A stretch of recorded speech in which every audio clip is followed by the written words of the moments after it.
sai alkunsa vuonna 1974, kun maailman putkati potrapoikavauva nimeltä Jean-Éric Jamin. Kujalla tiimin kaikkia muuta kuin luotettavan tietolähteen mukaan Jean-Éricin isä, suutari, arkkiatri, kanteleensoittaja Pietro Jamin rakasti nuorta Jean-Éricia kuin omaa poikaansa. Hänen äitinsä toimi puhelinmyyjänä käyttäen kirjekyyhkyjä. Tarkoituksena myydä rakas Jean-Éric niin kauas kuin pippuri vaan kasvaa. Tässä kuitenkaan onnistumatta. Onko tuo luomi? Eikö se on kiveessä? Kukaan ei ehkä tiedä koko totuutta, mutta internetin ihmeellisessä maailmassa Jean-Éric kuvailee itseään seuraavasti.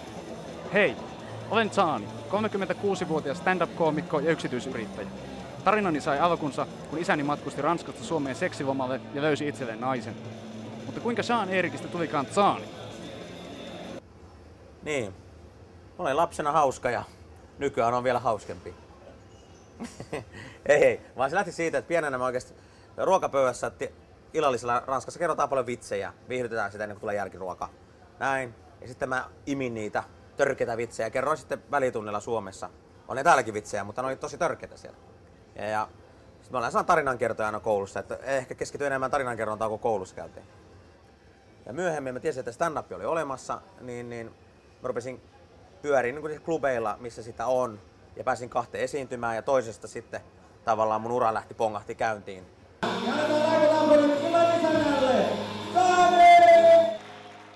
Minkälaisia ihmisiä te koomikot oikein olette? Ainakin mä voisin kertoa Valtteen esiintyjistä, että mulla on aika itsevarmoja, siis sillä tavalla, oikealla tavalla itsevarmoja ja nöyriä. Niin mä oon siinä vieraana siinä talkshowssa, mietin, että ne ei sano ketään muuta hyvää, niin otetaan se Zani. Näin. Sitten yleensä koomikon on aika hyvä niin yleistito kaikesta maailmassa. Seurataan koko aika niin yhteiskunnan juttuja ja näin. Ja sanotaan ääneen, ollaan niin rehellisiä siinä, että kerrotaan ääneen asioita, mitkä saattaisi olla kipeitä. Kerro rakkain muisto stand-up-komedian parista. Rakkaan muisto. No silloin kun saa ekaa kertaa fanipillua levillä. No 62-vuotias nainen, puuma, vähän väsynyt, ei päässyt enää karkuun. Rollaattorissa. Se ei ole vielä rollaattorikamaa, se on siellä myöhempistä. No ei. En tiedä.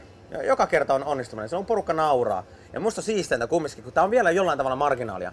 Jengi tulee sanomaan, me en tiedä kuka sä oot, mutta sä olit paras tai olit hauskinta näiltä. Ja se on siisti joka kerta. Mulla ei tavallaan niin mitään yksittäistä. Jos joku kysyy aina, kerro joku vitsi, niin mä sanon aina, että Antti Tuisku. Että semmonen lyhyt, mutta ytimekäs vitsi sitten Zanilta. Toivotetaan tämä puoliranskis rääväsuinen stand-up-koomikko tervetulleeksi. Moi, terve. Terve. Ihana, ihana. No niin, ihana. No niin, kiitos Liitti. Hei. Molskista. Ciao. Hei, 73 on syntynyt, että sori vaan. Taustatiedot kohdallaan ja Tuskin ketään hirveästi kiinnostaa. Niin justiin. Mä haluan heti tarttua tuohon inserttiin. Mä haluan puhua hetken aikaa mun lapsuudesta ennen kuin aloitetaan tää haastattelu. Puhutaan sitä ennen, eikö siis sen jälkeen vaikka siitä, kun sä melkein et ehtinyt tänne. Joo. Hei, siitä, niin nimenomaan, siitä voidaan oikeasti puhua. Joo. Noin, 23 tuntia sitten olit vielä Helsingin päässä. Kunnes Suvi Nissonilla porhaltaa. No lähes tulkoon, ainakin mun rahoilla. Tämä mies tänne siis saatiin. Joo, verottaja ja ulosotto vie nykyään kaiken, niin se on vähän tällainen, että keikkaa mä painan, mutta mulla ei enää miinuksen puolelle. Mutta se mitä, sitten mä oon onnellinen, mä oon terve. Siis kerro tästä, sulla on Suomen suurin stand-up-klubi. Niin. Miksi et sä lohkaise itsellesi isompaa Siis on ihan käsittämätöntä. Ootko nää tyhmä? Ei ole kännykkäliittymää, ei ole junalippua. Ei, mulla on kaikki tapaamiset sovittu helmikuuhun saakka, niin mä jotenkin, ei mun tarvii enää. Mä oon vähän luovuttanut siinä vaiheessa, että mä en enää jaksa taistella sitä järjestelmää vastaan. Joku on jossain mokannut, minä en ole kerrankin jotain mokannut, joku on jossain hukannut mun paperit ja näin, niin nyt mä kärsin siitä. Ja Sua ei ole olemassa paperilla? Tää mun tuloja vuonna 2007-2008. Niin, tällaista se on. Mutta ei sitä, mä oon tyytyväinen. Mulla on hyvä elämä, näin, mutta sitten taloudellisia ongelmia. Mä poika valehtelemaan. No, niitä korvat hei. Viittaa, pääsi tännekin vieraaksi. Niin. Niin, kyllä mulla on rahaa kumminkin. Mutta sitä ei saa sanoa, katsotaan. Niin. Kysyn noilta pojilta, kun ne on niin innokkaat. Saanko tosiaan nyt kysyä Zanilta sen, mitä oli Jos suunnitelma? ihan oikeasti pikkusen, kun näitä on harjoituksessakaan antaa mun puhua siitä lapsuudesta ollenkaan. Ja jos ihan aloittaisin siitä, kun isä tuli tarhasta. Sani. Tosta ei mitään havaintoa. Niin, mä yritin saada niitä Putkosen kelkkaa, ei ne lähtenyt. Siitä insertistä. Siinä noin 1,5 minuuttia ja siinä tuli jo aika, sellaista roisihkoa läppää siinä heitettyä ja olen ollut keikoillasi ja tiedän, että vielä paljonkin hurjempiin sfääreihin pääset noissa jutuissa, niin onko mitään, mistä Zani ei voi heittää läppää? Ei ole. Siis jos se on hyvä juttu, niin se toimii ja that's it. Ei se ole mitään kriteeriä. Voi heittää melkein mistä vaan, kunhan se naurattaa yleisön ja naurattaa mua. Että jos mä itse nauran niille ja sitten yleisökin nauraa, sitä mä oon onnistunut työssä, eikö niin? Eikö ole mitään tabua mukaan? Miten pedofilia? Jos siitä kertoo hauskasti. Onko ikinä ollut semmoinen fiilis, että nyt tuli ylitettyä joku raja?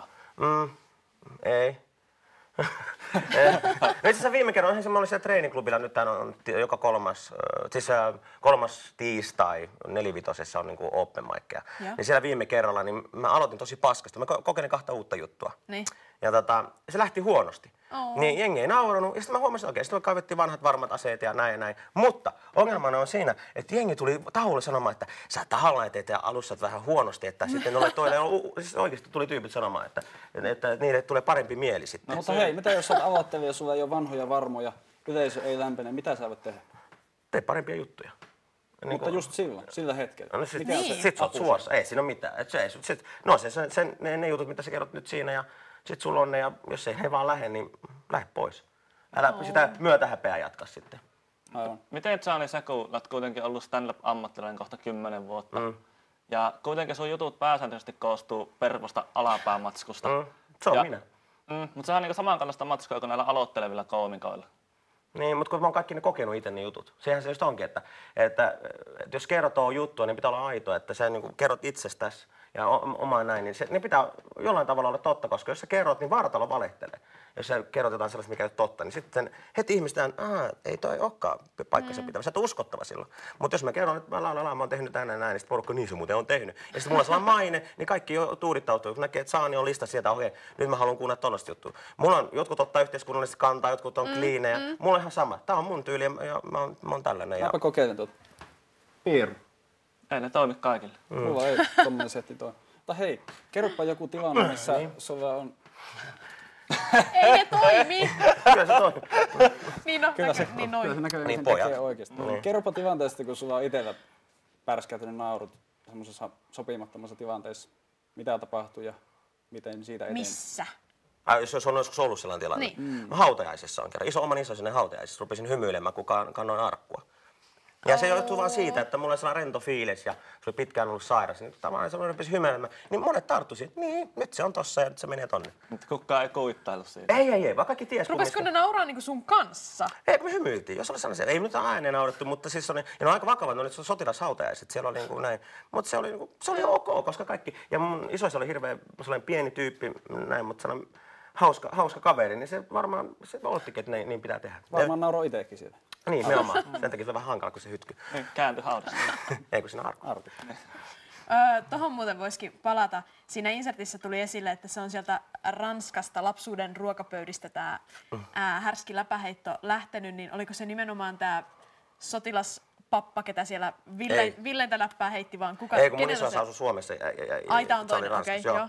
Kuka siellä oli semmoinen? No, siellä on kaikki. Siis ihan kaikki lapset ja näin. Se on sellaista vähän nokittelua, että kuka kertoo parhaimman kaskun. Ja ne on tosi räävittömiä. Mun mielestä sitä mä rakastan sitä, että niin kuin lapsia kunnioitetaan siitä, että ne on pieniä jo pienistä tietää. Kyllä mä nyt tiesin 8-9-vuotiaana, mitä hommat pelittää näin. Ja sitten muista arvostetaan, niin mikä siinä? Ja sitten niitä oli hauska kertoa Suomessa.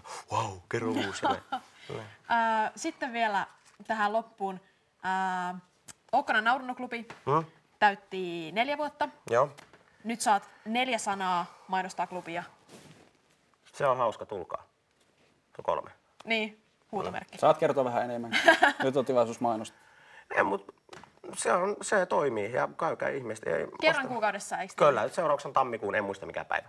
Niin tulkaapa katsomaan ja ynnä muuta. Ja se on toiminut, kyllä te tiedätte, ketkä on käynyt. Ja sinä olet siellä joka kerta. En ole keväällä helmikuussa monabiristelyllä silloin juontamassa. Juontamassa, hyvinkin. Juomassa. Niin.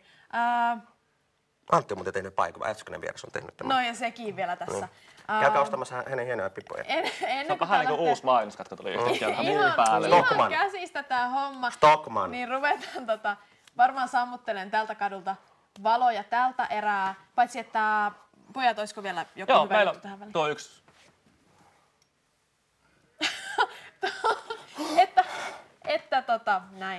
Näin hyvää juttua täältä aina irtoaa ja vieraatkin tekee mitä tekee.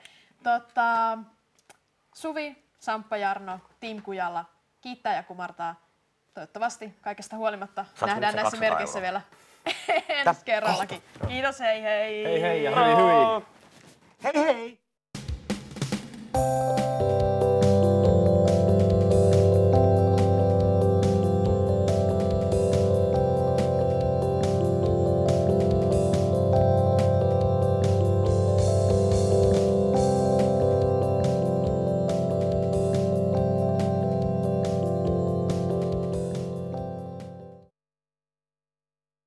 Tämänkin ohjelman tarjosi Jens!